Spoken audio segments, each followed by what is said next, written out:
Election chaos in the United States. While election nomination day was very peaceful in Jamaica, Shelly-ann Frasier Price to resign this year. This is Undiluted News. Mikey Bones reporting.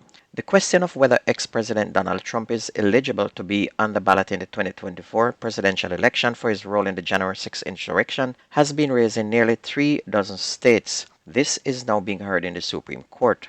So far, in only 2 states, Colorado and Maine, it has been decided that under Section 3 of the 14th Amendment, he is disqualified from being president and that he should be removed from the ballot. Specifically, the High Court Justice will consider the decision handed down by the Colorado Supreme Court that said that Trump can be barred from the ballot because the former president had participated in an insurrection. Maine Secretary of State, meanwhile, also determined that Trump could not be on their ballot in their state, but that is on hold pending the Supreme Court decision. But one Republican governor said if Trump is banned, he's gonna ban President Biden from the ballot in his state as well. See the chaos already? And according to Trump's lawyer, if the Supreme Court upholds the decision handed down in December, then that promises to unleash chaos and bedlam as other states' courts and state officials could follow Colorado's lead and exclude the Republican presidential nominee from the ballot in their respective states. However, there are many ways in which the 9 High Court justices could decide, and if it upholds the Colorado decision, it would allow other states to take Trump off the ballot, but he wouldn't be automatically kicked off the ballot nationwide. And according to the New York Times, while the issue has been dismissed or rejected in 17 states already, there are at least 16 other states waiting on this verdict to leave him off or add him. And it even get more trickier because there is nothing that says Trump cannot run for office. But the complicated issue is by law he can run. But if he wins the presidency, he would be barred from being sworn in. If he win and cannot be sworn in, just think of the chaos and turmoil that will cause. Merciful Father, take the case and give me the pillar. While in Jamaica, Director of Elections Glass-Paul Brown said that operations went smoothly during yesterday's nomination exercise across all divisions island-wide.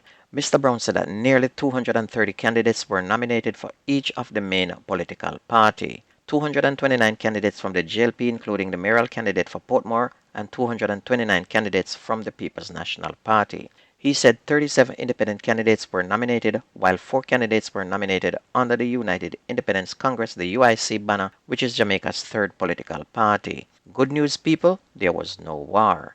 We had one drama in Hanover, however, when a man first in line attempted to run as an independent candidate and was turned away. The reason? His name was not on the voters list, meaning he was not even registered to vote. You have to be registered in that constituency to run or to even take part in voting. Jamaica Labour Party councillor candidate Dean Jones ignored questions from the media after he was nominated to contest the upcoming local government elections yesterday. No media talk, Jones insisted. Minutes before that, Jones said nothing as he walked past reporters who attempted to pose questions to him as he left the nomination center at Yellas Primary School, and he was nominated as the GLP candidate for the Trinityville division. Jones made national headlines after he was seen in a viral social media video pulling what appears to be a gun on another man during an altercation. Prime Minister Andrew Holness, meanwhile, is downplaying the latest travel advisory issued by the United States, cautioning its citizens against traveling to Jamaica due to crime. Mr. Holness said it is not reflective of the improvement made in reducing criminal activities. The U.S. Embassy in Jamaica has issued a Level 3 travel advisory to tourists to reconsider traveling to Jamaica, which is just one level short of the most severe warning to the Americans advising against travel altogether. But Mr. Holness believes the advisory is based on the perception of the crime situation in Jamaica and not reality. Mr. Holness is saying that the crime and violence is not as bad as reported. Does that mean the people getting killed are not real? We're just asking. What he should have said is that tourists are rarely attacked or killed, and that is facts, everybody knows that. And then tell them to stop allowing the guns to leave from the United States and come into the island to kill off the people. That him to tell them. A suspect who was being sought by the police for the alleged sexual assault and abduction of a minor 9 years ago has been charged by the Center for the Investigation of Sexual Offenses and Child Abuse, CISOCA.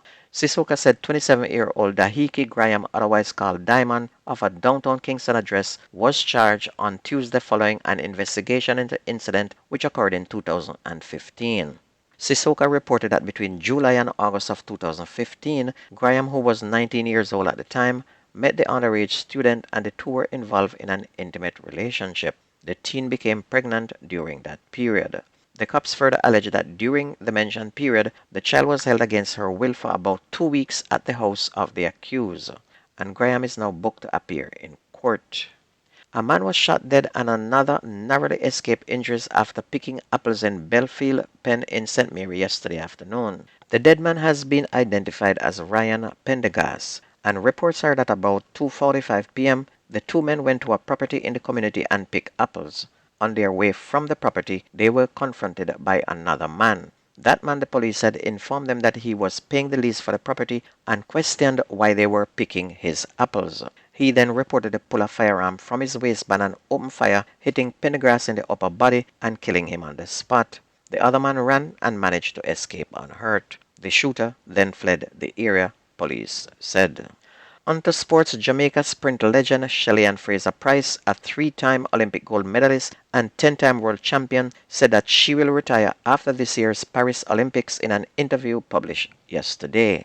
Speaking to the American magazine Essence, Frasier Price said she is forcing herself to retire at age 37 to spend more time with her family. Now hear how great this woman is. Frasier Price has won 8 Olympic medals, including 100 meters gold in 2008 in Beijing and 2012 in London, and a Tokyo Olympic title as part of Jamaica's 4x100 meters relay. Her medal haul also includes silver at 100 meters in Tokyo and 200 meters in London, plus 2016 Rio 100 meters bronze. And you know hear nothing yet, continue to listen. She won 100 meters world title in 2009, 2013, 2015, 2019, and 2022, plus a 200 world crown in 2013 and a 4x100 meters relay gold in 2009, 2013, 2015, and 2019. If she's not the greatest sprinter of all time, then I want somebody to tell me who is better, and I'm talking both male and female. I know somebody's gonna say, Usain Bolt? Hey, Bolt doesn't even come close. Onto football, the Jamaica Football Federation, JFF, and Beach Soccer, BSJ, will present their case to court today. The court is to decide if the BSJ claims to have been disenfranchised ahead of a JFF election have merit.